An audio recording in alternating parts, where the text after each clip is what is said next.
Ads are everywhere. In response, people run ad blocking programs to try and restore some level of sanity to their browsing experience. Others try to do what they can to just blot out the ads altogether by not paying attention to them. It's more than a nuisance. It's a straight-up flood that people experience. For as bad as it is, I'm sure some of you out there couldn't help but think that the only reason these ads keep appearing is because somewhere out there, the ads are working. After all, the ads wouldn't be out there if they didn't work, right? Well, I may have some rather interesting results from an experiment I ran recently. This to answer the question, what really happens when you run a Google Ads campaign? So, without further ado, this is how badly ripped off I got trying Google Ads. First, the context. As many know, I run the digital news website Freezenet.ca. The website features decades of quality journalism. What's more, it also features nearly 1,000 video game reviews and many more quality music reviews. It also features a massive wiki of music that users can explore and discover for themselves. This without my opinion anywhere at all. To make the website even better, everything is available for free. Unlike other crummy websites out there, I don't pay all my content, nor do I throw in very stupid catches. At most, I run a couple of static ads on the side of the page to try and pay the bills. It's about as honest of a website as you can get. As a result, the website actually has an advantage over 99% of other content that is featured in advertising. This includes a clean website and the fact that I don't use AI to fake a product. There's nothing misleading about the ads either. When I say I have music reviews, I mean it. When I say I have video game reviews, I mean it. It's probably about as above board as you can get, unlike almost every other ad campaign out there. Indeed, like most honest news organizations, the website is struggling to gain traction over troll farms and propaganda outlets. So one of the things I have been told by a number of people was that I should just do some advertising. People look at the website and tell me that it's actually a pretty impressive accomplishment overall. All it needs is the traffic at this point. So advertising really is the only missing piece of the puzzle left. This according to some of the feedback I got. The thing is, I personally hesitate over the idea of advertising. This is because I have long felt that I have great content and it well and truly stands out. Great quality content is its own advertising. At least that's how I've long viewed things. The problem is that the way the internet works these days is the fact that good quality content simply doesn't sell anymore. People are funneled into a handful of platforms. In turn, those services focus hard on keeping people from leaving the platforms. So if you post links to your site on a place like Reddit, very likely it'll get rejected because you are the third-party website getting linked to. As a result, the system is designed to completely shut down any and all submissions you post on places like that. Reddit is far from alone in all this as well. Facebook generally tweaks their algorithm to the point where posts are exclusively about content that doesn't compel users to leave the site at all.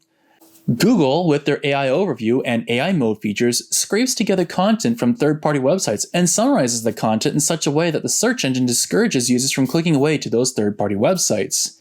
This is what has generally been regarded as the zero-click internet, a phrase that was coined by Cloudflare. In short, large platforms hoover up all the traffic, leaving the people who actually produce high-quality content to be left with either scraps or, even worse, nothing for their efforts. As a result, people like myself get ripped off in all this, regardless of what kind of content we put out. So this circles back to the consideration of running an ad campaign. Maybe in this day and age, buying success is the only way you can succeed in life, and becoming a successful website is no exception to this trend. If anything, it felt like a great experiment to run to see what really happens when you run a Google Ads campaign. If it works out, great! I finally got the success I deserve. If not, then maybe this experiment could serve as a warning to others. As I found out the hard way, the experiment clearly leaned hard to the latter. So if you believe we simply live in a pay-to-play environment these days, I can confidently say that based on this experiment, well, you just aren't being cynical enough. Now, let's begin with the start of the campaign. One thing I was surprised by is the fact that when I started a new campaign, Google ultimately asked for a lot. I had a few art assets, but I was also asked to provide around a dozen short and long headlines and descriptions. This along with numerous art assets and pictures. I had about 3 art assets, but Google recommended a number of royalty-free assets as well. So I picked a few of those while I was at it. As for text, Google naturally provided AI-generated content for the text before I could put anything in. So I reviewed the ads, and I have to tell you, the AI was not that great at all.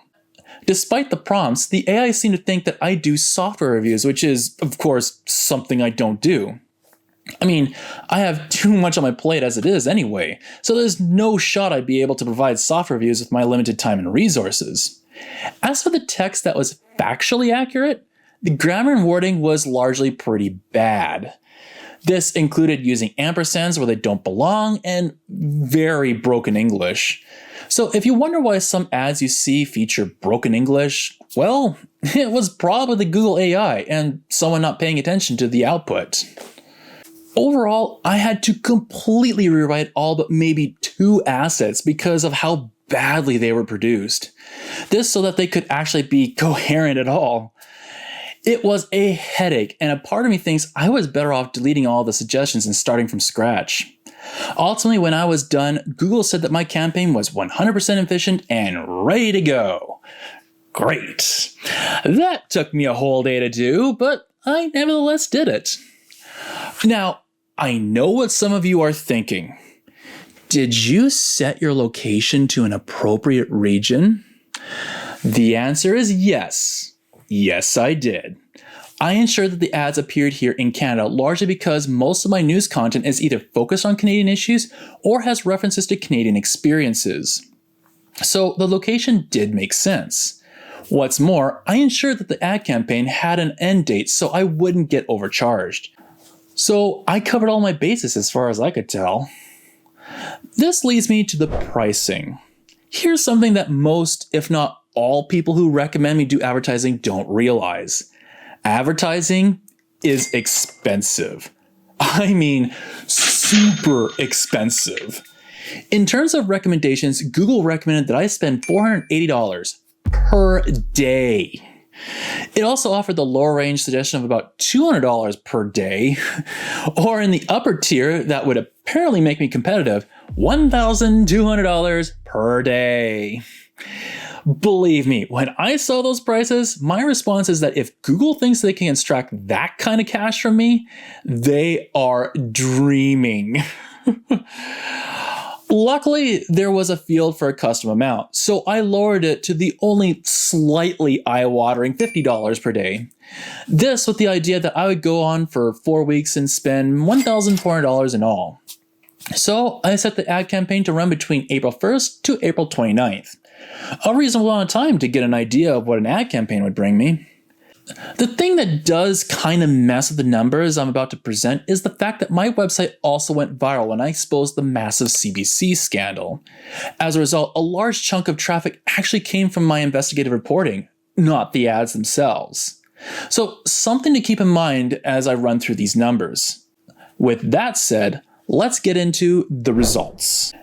Before the ad campaign, the website was generating around 250 to 900 views per day. The swings are pretty wild sometimes, but that is the general window I've experienced. In terms of expectations, I wasn't necessarily expecting miracles, specifically not getting millions of views. But I was expecting to get something half decent. This to justify potentially running an ad campaign for a second month. On the first day of the campaign, being April 1st, I got around 697 views. The ad campaign got 114 clicks and 11,367 impressions.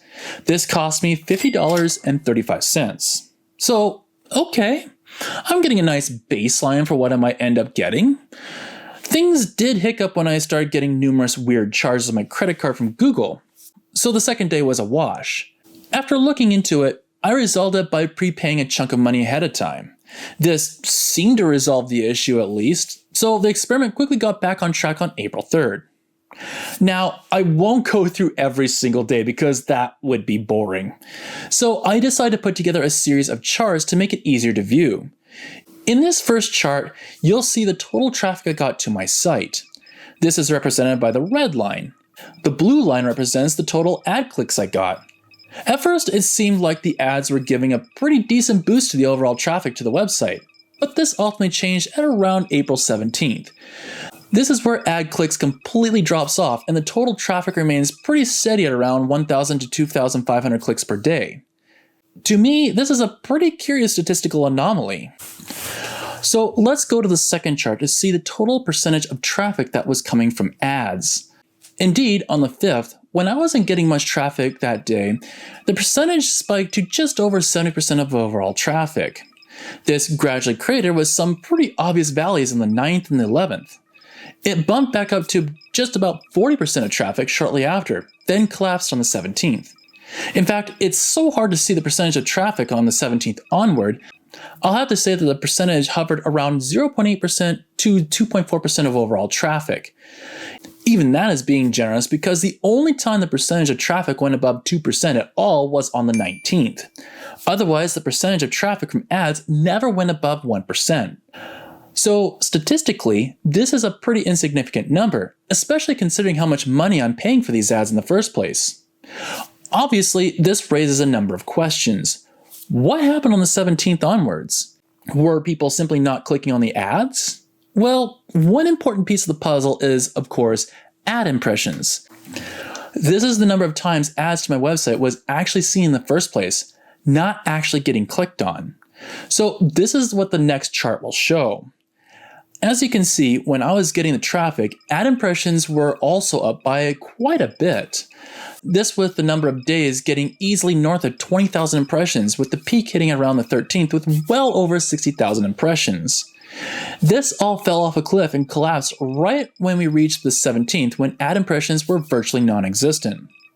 Once again, it is a bit hard to see on the chart where things ended up towards the end, but I can say that the highest number of impressions from the 17th onward was under 8,000.